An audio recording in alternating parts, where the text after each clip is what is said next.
Hello everybody and welcome back to the channel where we are currently going through our range of Christmas blanks and showing you how to sublimate them.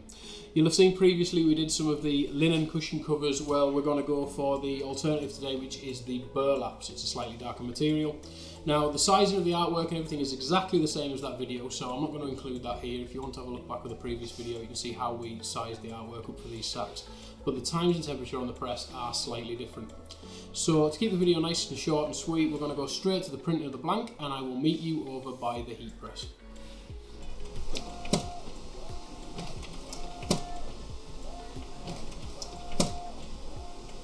Right, while that's printing, we're going to get the press set up so it's up to temp when we come to get the blank in. We're going to look at a slightly different setting than we used for the linen sacks. So we're going to go to 120 seconds and we're going to run it at 180 degrees C. Yep. So now that that's set, we'll just have to wait for it to print and we are good to go. Right, so there is our printed image. So that was printed on the F500 printer and I've trimmed it out of the sheet. You don't have to be particularly neat when you're cutting around the paper. It's only going to be the ink that transfers onto the blank. So there's our lovely cushion cover blank there. What I have done is I have pre-pressed this one. Sometimes because of the way they're folded in the packaging, you can sometimes get a bit of a crease. If you do, just fire it in the press real quick, 10-15 seconds, and that will get rid of those for you before you put your print on. So making sure that the top is at the top. I'm just going to kind of get that somewhere central, as close as I can to straight. There we go. And I'm going to get some heat tape. So I'm just going to tear some off the roll. There we go. So a bit of tape on that corner. A little bit of tape on that corner. And then I tend to just tape down the middle. Like so. Again, you want to make sure you haven't got too much tape on there because you do want to get that print off quite quickly once it's been in the press so you don't get any ghosting. So let's get it over to the press and see what we end up with.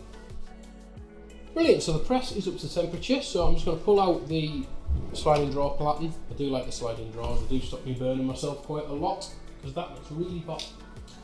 So we just want to make sure your cushion is on that way around, nearly, and then I just want to make sure that the zip part, which is here at the bottom, I'll turn it that way so you can see it a bit clearer. So it's here at the bottom. I want to make sure that is actually outside of the heat platen. Obviously what you don't want to do is melt that zip because it'll make it almost impossible to open the bag. But by leaving it outside of the press like that, you're not going to have any issues. Then I'm just going to slide that back in, pop some baking paper on top. That's just going to protect our press from any ink and our blank from any ink that's already on the press. And then we're just going to close that down. We'll give that 120 seconds and we'll come back and see what the outcome looks like. Okay, so we're nearly finished. I'm just going to wait for the beep.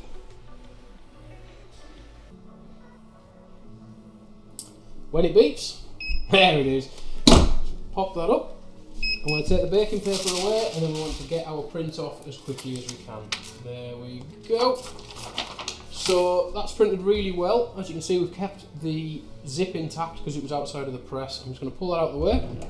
We'll get it over to the bench and we can have a good look at it.